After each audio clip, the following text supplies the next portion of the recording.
You ever feel like you're fighting an invisible enemy? Like something's holding you back, but you just can't quite put your finger on what it is?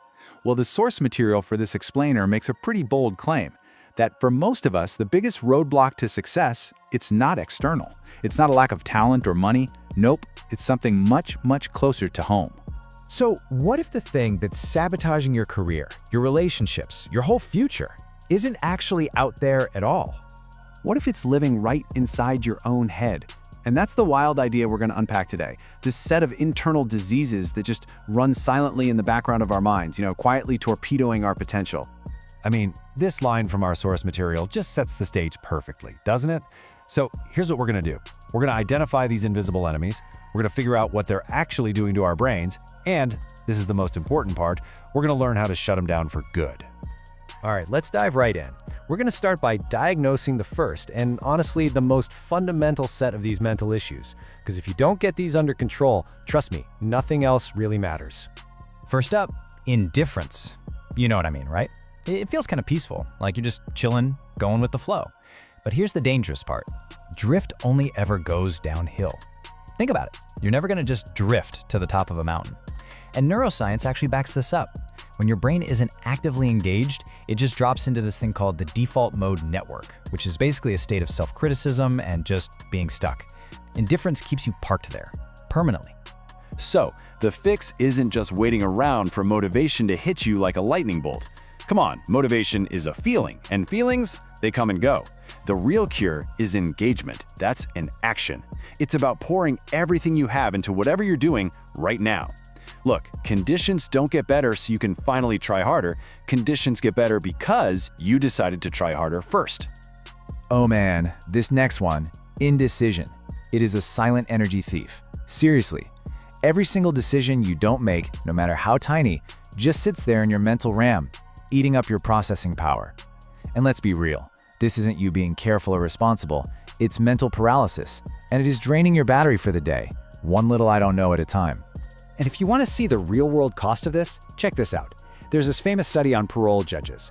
In the morning, they granted parole about 65% of the time. Makes sense. But by the afternoon, that number plummeted to nearly zero. It's not like the cases got worse. The judges' brains were just completely drained. So what's the cure? It's simple. If a decision is reversible, just make it. Make it fast. A wrong decision at least gives you feedback. No decision, that gives you absolutely nothing. Okay, so you beat indifference, you're making decisions, and then that little voice creeps in, doesn't it? The one whispering that you're a fraud, that you don't belong here. And get this, even Albert Einstein called himself an involuntary swindler. But here's the secret, okay? That feeling of self-doubt, it often just means you're pushing yourself to the very edge of your abilities. And that is exactly where the growth happens. And this is explained perfectly by something called the Dunning-Kruger effect. Basically, the people who know the least are often the most confident because they literally don't know what they don't know. But the real experts, they doubt themselves because they can see the entire massive landscape of what's left to learn. So that doubt you're feeling, it might not be a weakness. It might actually be a sign that you know what you're talking about. All right, let's talk about disease number 4, worry. And that number, 97%, that's how much of your worrying is a complete and total waste of energy. I'm not kidding. A study found that 85% of what we stress about never even happens. And for that little 15% that does, most people found they handled it way better than they thought they would. So here's the deal. You can't just tell yourself to stop worrying. It doesn't work. When you worry all the time, your brain gets flooded with cortisol, which physically damages it. No, the cure is to replace all that destructive mental spinning with structured action. Write the worry down. Then identify just one concrete step you can take. Do that thing immediately, and then, deliberately, force your attention somewhere else. You have to break the loop. Okay, let's move on to the next set of diseases. And these ones are tricky. They're especially dangerous because a lot of the time, they disguise themselves as being smart or, just common sense. This brings us to disease number 5, overcaution. This is that voice telling you to always play it safe. But listen, that obsession with security, it's probably the most expensive habit you'll ever have. Our brains are wired for something called loss aversion. It means that losing $100 hurts about twice as much as gaining $100 feels good. It's an ancient survival instinct, but in today's world, it's a total misfire that keeps us from taking the risks we need to take. So here's the cure, it's a reality check. You're not actually avoiding risk by playing it safe. You're just choosing a different kind of risk. You're choosing the risk of stagnation, of missed opportunities, and, this is the big one, the risk of future regret. And the research is crystal clear on this. People almost always regret the things they didn't do way more than the things they tried and failed at. Next up is pessimism. And here's something you might not realize. Pessimism isn't a personality trait. It's your brain's factory default setting. Seriously, we're all born with a negativity bias. Our caveman brains learned that paying attention to the tiger in the bushes was way more important than noticing the pretty sunset. So we're programmed to scan for what's wrong. A pessimist isn't just seeing the bad stuff. They're actively hunting for it. And every time they find it, it's like doing a bicep curl for that negative part of their brain, making it stronger and stronger. So how do you fix this?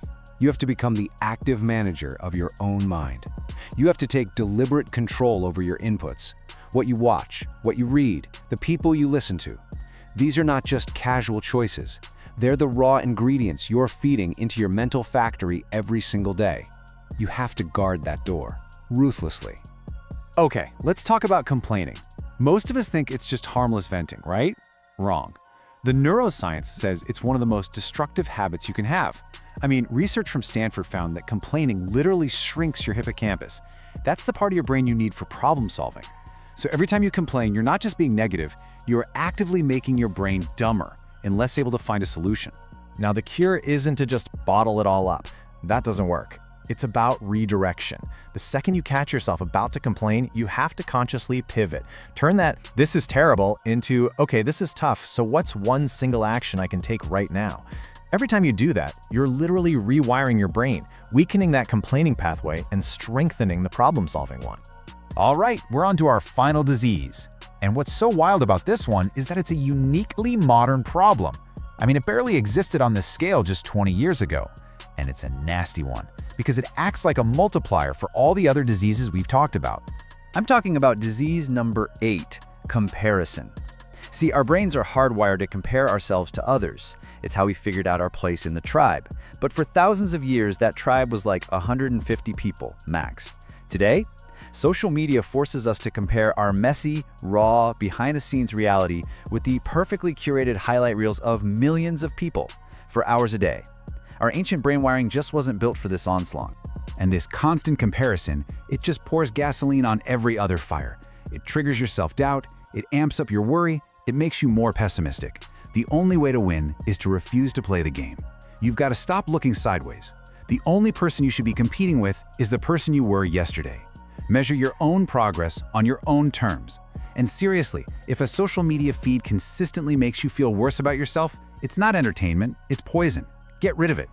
So, when you boil it all down, what this all comes back to is a huge shift in perspective. The most important battle you're fighting isn't out there against the job market or your competition or the economy. The real war, the one that truly matters, is fought every single day inside your own mind. And that really is the final, most crucial takeaway. Every single one of these diseases is curable, but it takes awareness and it takes deliberate effort. Look, you're never going to control everything that happens to you in the world, but you have absolute 100% authority over what happens inside you. And you have to remember that everything you will ever build in this life will be constructed from whatever you let through that door.